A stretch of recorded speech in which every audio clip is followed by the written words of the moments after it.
Hello breaking చూస్తున్నాం. తెలంగాణ మంత్రివర్గం భేటీ అయ్యేందుకు ఎన్నికల సంఘం అనుమతి కోసం సర్కార్ ఎదురు చూస్తుంది. ఎన్నికల కూడమలో ఉన్న నేపథ్యంలో ప్రభుత్వం ఈసీ అనుమతి కోరేది. అయితే ఈసీ అనుమతి ఇంకా రాకపోవడంతో కేబినెట్ భేటీపై సస్పెన్షన్ నెలకొంది. ఈ నేపథ్యంలో ఈసీ అనుమతి రాకపోతే సాయంత్రం మంత్రులతో సీఎం రేవంత్ రెడ్డి సమీక్ష సమావేశం నిర్వహించేందుకు సిద్ధమవుతున్నారు.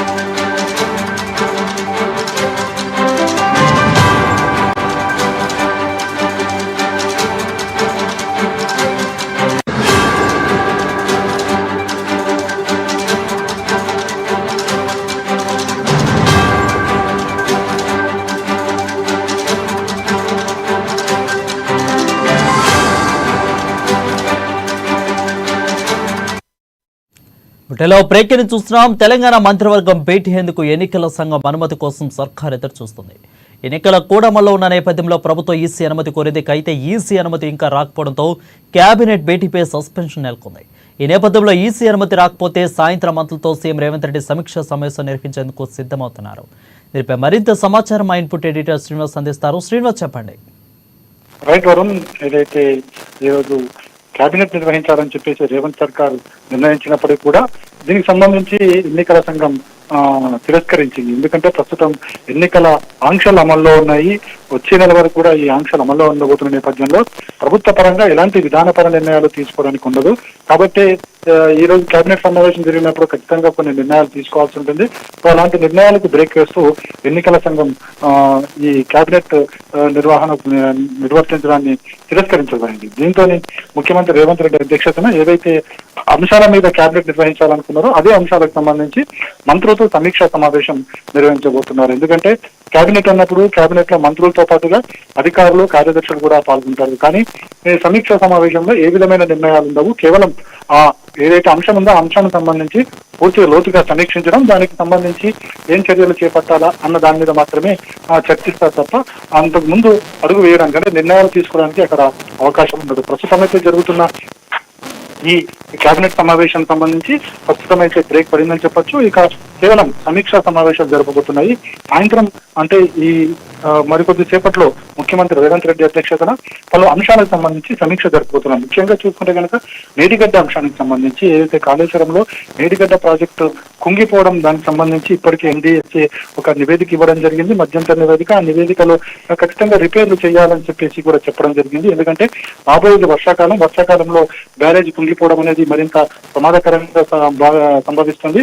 కాబట్టి దీనికి సంబంధించి రిపేర్లు చేపట్టాలని చెప్పేసి కూడా మేడిగడ్డకు సంబంధించి ఎన్డీఎస్ఏ మధ్యంతర రిపోర్ట్ ఇచ్చిన నేపథ్యంలో దీని మీద ముఖ్యమంత్రి రేవంత్ రెడ్డి అదేవిధంగా నీటిపారుదల శాఖ మంత్రి ఉత్తమ్ కుమార్ రెడ్డితో సమీక్షా సమావేశం జరుపుతారు. అదేవిధంగా దీని తర్వాత మిగతా అంశాలకు సంబంధించి ముఖ్యంగా చూసుకుంటే కనుక ఏదైతే రేవంత్ రెడ్డి ఈ పార్లమెంట్ ఎన్నికల నేపథ్యంలోనే ఏదైతే రుణమాఫీకి సంబంధించి రైతు రుణమాఫీకి సంబంధించి ఒక క్లారిటీ ఇవ్వడం జరిగింది.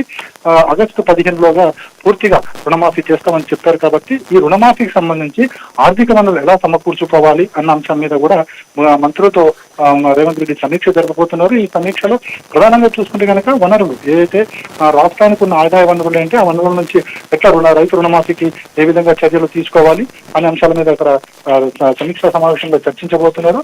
ఆ తర్వాత మరో అంశము, కీలక అంశం ఏంటంటే నెక్స్ట్ మంత్ నుంచి కూడా మనకి విద్యా సంవత్సరం ప్రారంభం కాబోతుంది. సో విద్యా సంవత్సరం సంబంధించి ఏర్పాట్లు ఏ విధంగా ఉన్నాయి, వీటికి ఏర్పాట్లకు సంబంధించి ఏమేమి చేయాలి, ఏం చేయకూడదు అన్న అంశాల మీద కూడా సమీక్షించబోతున్నారు. ఇక మరోవైపు చూసుకుంటే కనుక ఇటీవల ఏదైతే అకాల వర్షాల కారణంగా రైతులు తీవ్ర ఇబ్బందులు పడుతున్నారు, ముఖ్యంగా చేతికొచ్చిన ధాన్యం తడిచిపోవడము, అదేవిధంగా తీవ్ర నష్టం వాటిల్లింది. సో వాటి మీద కూడా ముఖ్యమంత్రి సమీక్ష జరుపుతున్నారు. మొత్తానికి చూసుకుంటే కనుక ఈ రోజు కేబినెట్ సమావేశం అయితే ఆల్మోస్ట్ లేదని చెప్పొచ్చు. ఎందుకంటే ఇప్పటివరకు కూడా ఈసీ తిరస్కరించింది. సో తిరస్కరించింది కాబట్టి మంత్రులతో కేవలం సమీక్షలు జరిపి ఏ విధమైన నిర్ణయాలు ఉండకపోవచ్చు, కేవలం సమీక్షలు మాత్రం జరిగి తదుపు చర్యలు అనేది అన్ని కూడా నెక్స్ట్ కేబినెట్ సమావేశం అంటే కనుక మనకి June 4th తర్వాతనే ఉండబోతుంది. ఎందుకంటే June 4th వరకు కూడా ఫలితాలు ఉండబోతున్నాయి. June 4th ఆ తర్వాత కూడా వివిధ రాష్ట్రాలకు సంబంధించి అదేవిధంగా దేశానికి సంబంధించి ప్రధాని ఏర్పాటు తర్వాత వరకు కూడా ఈ ఎన్నికల ఆంక్షలు అమల్లోకి ఉంటాయి. కాబట్టి ఆ తర్వాత అంటే June 1st వీక్ తర్వాతనే రాష్ట్ర ప్రభుత్వానికి సంబంధించి కేబినెట్ కూర్చునే అవకాశం కనిపిస్తుంది మనకి.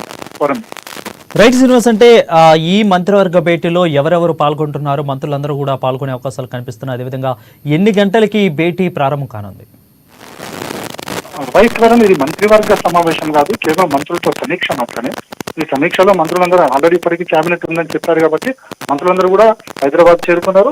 అయితే ఈ సమీక్షలో ఆయా డిపార్ట్మెంట్లకు సంబంధించి అంటే మొత్తంగా ఆ డిపార్ట్మెంట్ల శాఖల వారీగా కూడా సమీక్ష చేస్తారు, అదేవిధంగా మొత్తంగా కూడా సమీక్ష చేస్తారు. ఎందుకంటే ప్రధానంగా ఇప్పుడు ప్రధాన సవాలు ఈ రుణమాఫీకి సంబంధించి రాష్ట్ర ప్రభుత్వానికి తక్షణమే 35 నుంచి 40 వేల కోట్ల రూపాయలు, 35 వేల కోట్ల నుంచి 40 వేల కోట్ల రూపాయల వనరులు ఆర్థికంగా అవసరం అవుతుంది. కాబట్టి వీటికి సంబంధించి ఎట్లా సేకరించాలి, ఈ ఆర్థిక వనరులు ఎలా సమకూర్చుకోవాలన్న దాని మీద సమీక్ష ఉండబోతుంది ప్రధానంగా. సో సమీక్ష సంబంధించి మంత్రుల ఐడియాలన్నీ కూడా తీసుకుంటారు.